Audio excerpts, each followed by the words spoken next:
Siempre continúa hablando para ustedes el hermano Alexander Castellanos desde la Iglesia de Cristo en Ciudad Merliot, República de El Salvador.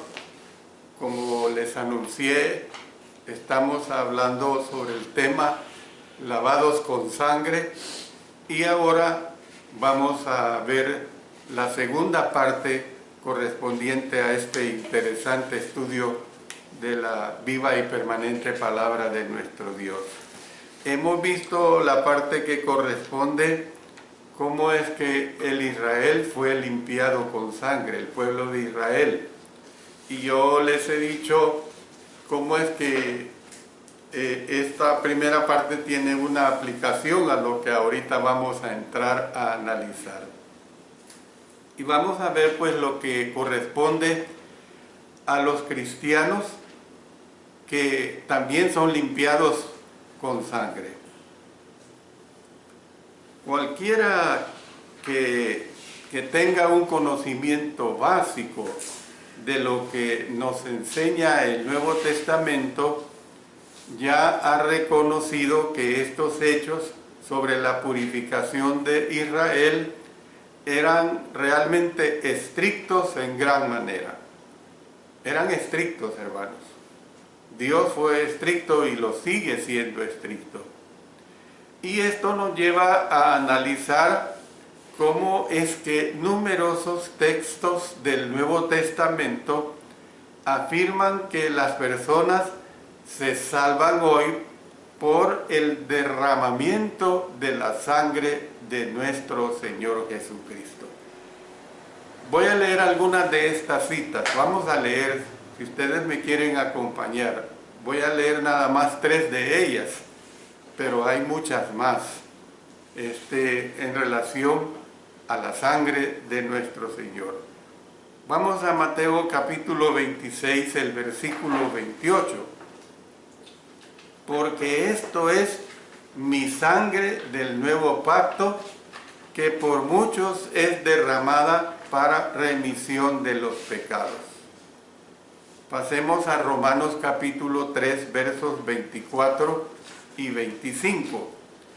Siendo justificados gratuitamente por su gracia, mediante la redención que es en Cristo Jesús, a quien Dios puso como propiciación por medio de la fe en su sangre, para manifestar su justicia a causa de haber pasado por alto en su paciencia los pecados pasados.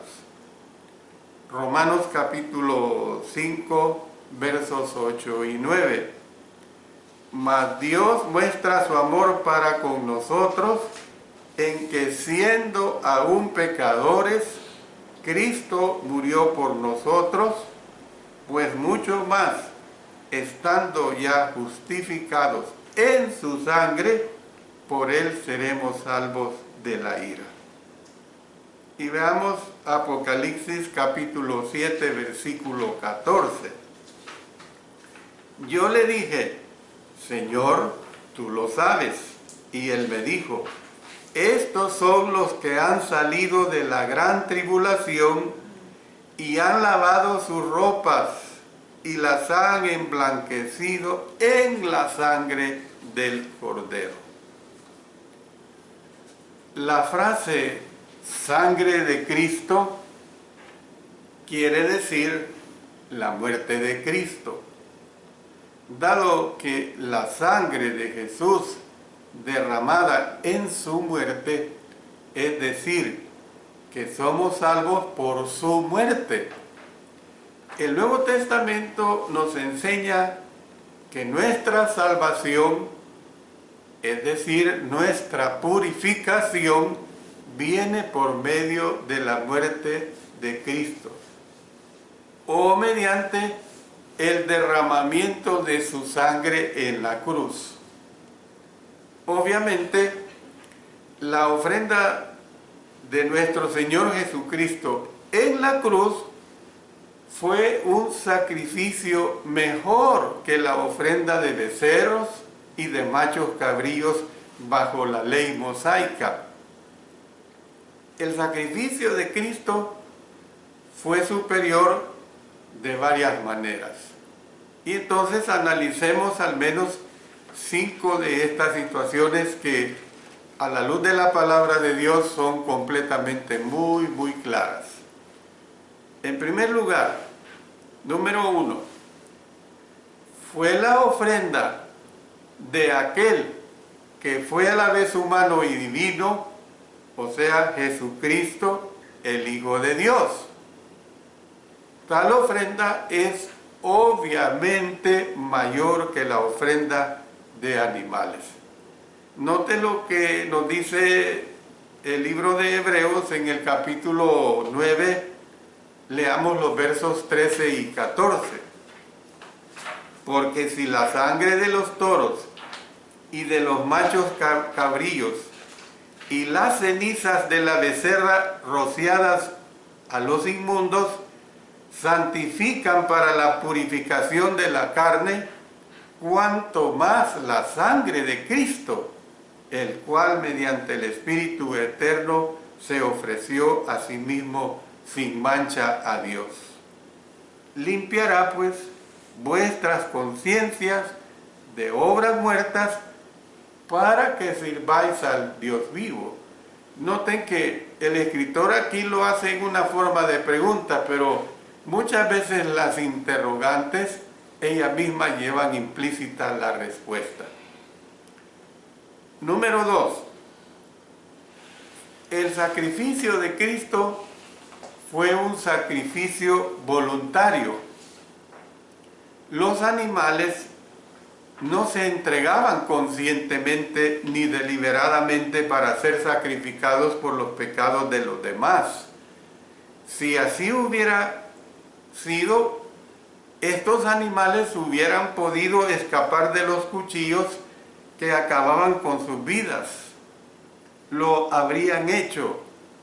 Pero en contraste, el Señor Jesús dijo: yo soy el buen pastor, pongo mi vida por las ovejas, nadie me la quita, sino que yo de mí mismo la pongo. Juan capítulo 10, versos 14 hasta el 18. Entonces, cuando el Señor Jesús fue puesto bajo custodia antes de los juicios que terminarían en su muerte, Él hizo notar que podría haber evitado la crucifixión si hubiera elegido hacerlo. Él les preguntó a sus discípulos: ¿acaso piensas que no puedo ahora orar a mi Padre y que Él no me daría más de 12 legiones de ángeles? Esto, hermanos, es realmente muy sorprendente y muy interesante. Y le doy esta información para que se comprenda todavía con más profundidad cuando el Señor dice más de 12 legiones de ángeles. Una legión era una división mayor de soldados en el ejército romano y se componía nominalmente de 6.000 soldados en tiempos del Nuevo Testamento, sin contar entre estos las tropas auxiliares. Cada legión de 6.000 soldados era auxiliada por 300 lanceros. Noten, cada legión de 6.000 soldados era auxiliada por 300 lanceros. Y cada legión se dividía en 10 cohortes, equivalente cada cohorte a 600 soldados. Y entonces, en cada cohorte habían 6 grupos de 100 soldados que se llamaban centurias. Entonces, en tiempos de Jesús, habían 25 legiones romanas, cada cual con su caballería En otras palabras, estas 25 legiones romanas hacían un total de 157.500 soldados. Bueno, ¿qué es lo que estoy diciendo? Con el tiempo, la palabra llegó a significar numeroso grupo indefinido. Eso es lo que el Señor estaba diciendo cuando Él dijo acerca de estas 12 legiones. De manera pues, que si el Señor Jesús hubiese llamado, noten la Sagrada Escritura dice más de 12 legiones de ángeles, no dice solamente 12. Yo puedo llamar, dice, a más de 12 legiones de ángeles, hubieran acudido en su defensa al menos 75.600 ángeles o más. Hermanos, esto es algo realmente sorprendente para su defensa. Usted imagínese, por ejemplo, hablando del ejército de El Salvador, tal vez tendrá unos 25.000 soldados, a lo sumo. Tal vez tendrá unos 20.000 o 25.000 policías nacionales. Pero aquí, hermanos, el Señor está diciendo que si Él ya hubiera orado y llamado y pedido al Padre Celestial 12 legiones o más, al menos 75.600 ángeles, hubieran acudido a su defensa. Pero Él vio tal situación. Entonces, hermanos, pasemos al tercer aspecto acerca de su sacrificio. Fue un sacrificio sin pecado. Los animales del sacrificio tenían que ser sin mancha, tenían que ser sin defecto. Sin embargo, un animal sin mancha no se compara con el sacrificio impecable del Hijo de Dios. Como el sumo sacerdote que ofreció sacrificio por los pecados, Jesucristo nos habla la Escritura que fue santo, que fue inocente, que fue sin mancha, que fue apartado de los pecadores, que fue hecho más sublime que los cielos. Hebreos capítulo 7, verso 26 hace esta declaración. Entonces, el sacrificio ofrecido por nuestro sumo sacerdote, él mismo fue, nos dice la Biblia, sin pecado. Hebreos capítulo 4, versículo 15. En cuarto lugar, fue un sacrificio de una vez y para siempre. Qué hermoso eso, que fue un sacrificio de una vez y para siempre. Haciendo memoria de lo que estudiamos en la primera parte, los sacrificios de animales por el pecado fueron ofrecidos diariamente, mensualmente y anualmente por más de 1000 años. Pongámosle cuidado a esto, 1000 años son 1000 años, hermanos. Pero, ¿qué sucedió en la dispensación cristiana? En la bendición que nosotros ahora como hijos e hijas de Dios tenemos. Cristo murió en la cruz una sola vez. Una sola vez. Su sacrificio singular fue obviamente superior a los miles de sacrificios hechos bajo la ley. El libro de los Hebreos dice que Cristo fue ofrecido una sola vez para llevar los pecados de muchos. Hebreos 9:28, Hebreos 9:12, Hebreos capítulo 10, versos 1 al 3, ahí lo deja muy claro. Dice, pero en estos sacrificios cada año se hace memoria de los pecados. Cada año se hace memoria de los pecados. Quinto aspecto. el Señor Jesucristo pudo quitar los pecados mientras que los sacrificios del antiguo pacto no podían hacerlo.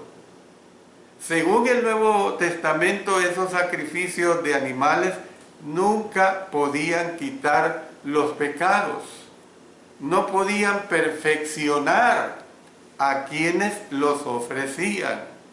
Noten lo que dice aquí en Hebreos capítulo 10, versículo 1. Porque la sangre de los toros y de los machos cabríos no pueden quitar los pecados. Más abajo en el verso 14 de este capítulo 10. Entonces, los sacrificios de animales no podían perdonar los pecados. Sin embargo, la sangre de Cristo puede y lo hace. Y sigue siendo efectiva para usted, para mí y toda la cristiandad que se ha sometido a la obediencia a Él. Hay que afirmar que somos salvos por la sangre de Cristo. Cuando el Nuevo Testamento dice que somos salvos por su sangre, generalmente se refiere de manera específica al momento de nuestra salvación inicial. Hay que entender esto, al momento que nosotros nos hemos hecho cristianos. Es decir, cuando fuimos bautizados, recibimos el perdón de los pecados, fuimos salvos y nuestros pecados fueron lavados por la sangre de nuestro Señor Jesucristo. Es decir que nuestra limpieza inicial, por lo tanto, fue como la de los israelitas, que en cierto sentido fueron salvos por la sangre de un cordero. Nosotros, hermanos, somos salvos por nuestro Cordero de Pascua, Jesucristo, el Cordero de Dios. El apóstol Pablo dijo: porque nuestra Pascua, que es Cristo, ya fue sacrificada. Imagínense la seguridad que nosotros tenemos permanentemente, la seguridad que nosotros tenemos para siempre. Ahí lo dice en 1 Corintios capítulo 5, verso 7, porque nuestra Pascua, que es Cristo, ya fue sacrificada. ¿Qué es lo que tenía que hacer el pueblo de Israel? Diariamente, mensualmente y por lo menos una vez al año tenía que hacer expiación a través del sumo sacerdote. Y no lo podía hacer directamente él, tenía que auxiliarse del sumo sacerdote. Y tenía que presentar un animal sin mancha. Cristo Jesús es realmente nuestra gran salvación para nosotros. Yo quiero decirles, hermanos, en este estudio, como una parte conclusiva, por supuesto voy a tomar varios aspectos. Cuando digo conclusión, no es que voy a terminar ya con 2 o 3 palabritas, sino que estoy hablando de los aspectos conclusivos a este estudio. Las lecciones de estas grandes verdades son las mismas que enseñan los sacrificios del Antiguo Testamento. Primero, Dios toma en serio el pecado. Ustedes recuerdan que en la primera parte que vimos que Dios toma en serio el pecado. Aquí en la dispensación en Cristo Jesús, hermanos, Dios toma en serio el pecado. Por ser santo, Él tiene que castigar el pecado. No se puede Dios olvidar del pecado. En segundo aspecto, el castigo justo por el pecado es la muerte. Dice en Romanos 6:23, porque la paga del pecado es muerte, mas la dádiva de Dios es vida eterna en Cristo Jesús, Señor nuestro. 3. Dios, por su gracia, hace provisión para que nosotros seamos perdonados de nuestros pecados por medio de la sangre derramada de nuestro Señor Jesucristo. Y esto es lo que a nosotros nos debe de dar más seguridad. Y en cuarto aspecto, dice que para nosotros ser salvos por la sangre que Dios ha provisto por gracia, tenemos que hacer algo. Es decir, que para ser salvos inicialmente tenemos que obedecer el Evangelio de nuestro Señor Jesucristo. Las Escrituras le dicen a los inconversos que obedezcan a Jesús creyendo en Él y obedeciendo sus mandamientos para arrepentirse, confesándolo como el Hijo de Dios y siendo bautizados para el perdón de los pecados. No es por levantar la mano y aceptar a Cristo en su corazón. No es la salvación así de esa manera. Entonces, para ser salvo continuamente, se le dice al cristiano, cuando a nosotros que ya estamos en el camino del Señor, sea que lo hicimos ayer, sea que lo hicimos hace muchas décadas, para ser salvo continuamente se le dice al cristiano que ande en la luz. Es decir, como seguidores de Cristo, hemos de hacer nuestro mejor esfuerzo para obedecer la voluntad de Dios en todo. En otras palabras, nosotros somos salvos por gracia. Efesios capítulo 2, versos 8 y 9 nos deja claro esta situación. Porque por gracia sois salvos por medio de la fe. Y esto no de vosotros, pues es don de Dios, no por obras, para que nadie se gloríe. Aún así tenemos que hacer algo, hermanos, para aprovechar al máximo la gracia de Dios, o la gracia pues que Dios nos ha otorgado, para ser salvos eternamente. Tenemos que obedecer el Evangelio y vivir fielmente. Esa es una realidad. No está en que un día nosotros fuimos sumergidos en agua porque nos arrepentimos, porque confesamos a Cristo delante de los hombres. No está en que, bueno, eso es un sello y hagamos lo que hagamos. En relación al pecado, nosotros ya somos salvos. No es así. Tenemos que vivir fielmente delante de nuestro Señor. La gracia salvadora de Dios, la limpieza mediante la sangre preciosa de nuestro Señor Jesucristo, está disponible para cada uno de nosotros, pero por supuesto que tenemos que mantenernos fieles. Por eso el apóstol Juan en su libro de Apocalipsis dice, el verso 10 del capítulo 2, sé fiel hasta la muerte y yo te daré la corona de la vida. Termino haciendo referencia y dando lectura a algunos textos de la Sagrada Escritura en los cuales se da honor a la sangre de nuestro Señor Jesucristo, estableciendo que sin derramamiento de esa sangre no hubiera habido salvación. Note lo que dice 1 Pedro capítulo 1 versos 1 y 2 y después nos pasamos a los versos 18 y 19 del capítulo 1 de 1 Pedro. Pedro, apóstol de Jesucristo, a los expatriados de la dispersión en el Ponto, Galacia, Capadocia, Asia y Bitinia, elegidos según la presencia de Dios Padre en santificación del Espíritu, para obedecer y ser rociados con la sangre de Jesucristo. Gracia y paz os sean multiplicadas. Luego dice los versos 18 y 19, sabiendo que fuisteis rescatados de vuestra vana manera de vivir, la cual recibisteis de vuestros padres, no con cosas corruptibles como oro o plata, sino con la sangre preciosa de Cristo, como de un cordero sin mancha y sin contaminación.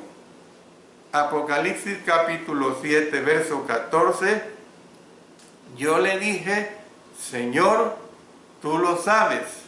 Y él me dijo, estos son los que han salido de la gran tribulación y han lavado sus ropas y las han emblanquecido en la sangre del Cordero.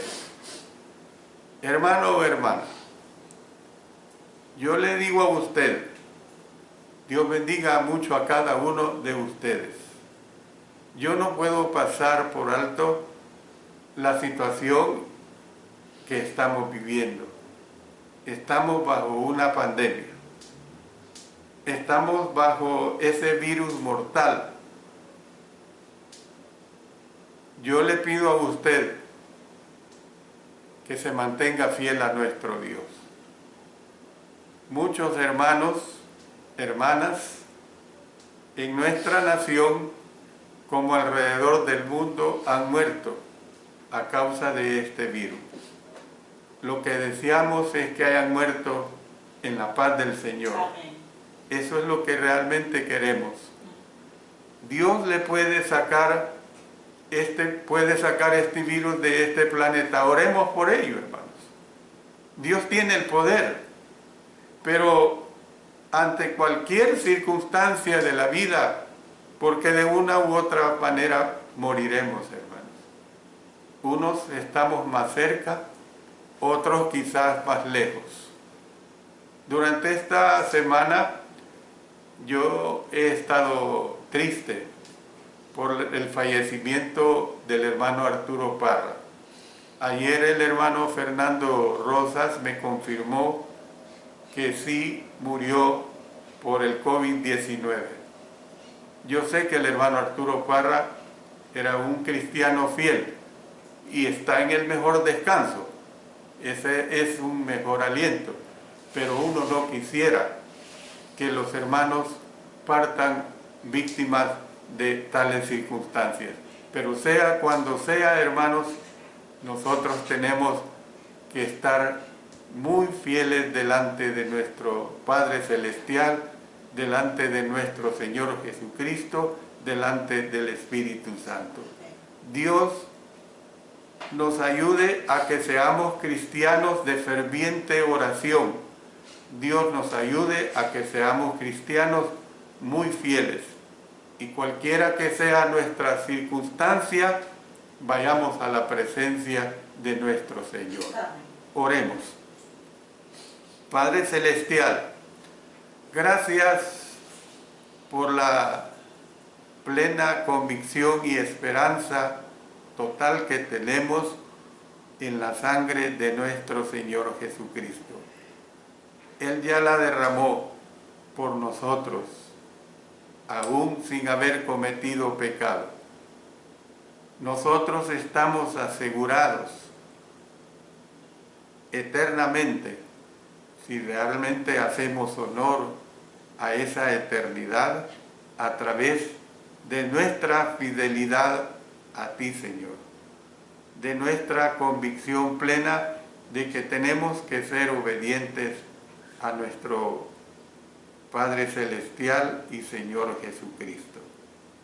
Ayúdanos, pues, a que cualesquiera que sean las circunstancias de vida aquí en este planeta, realmente nosotros estemos conscientes de estar fieles, de vivir haciendo tu sagrada voluntad, de nunca olvidar que nuestra lucha, nuestra mirada, nuestra ciudadanía está en los cielos.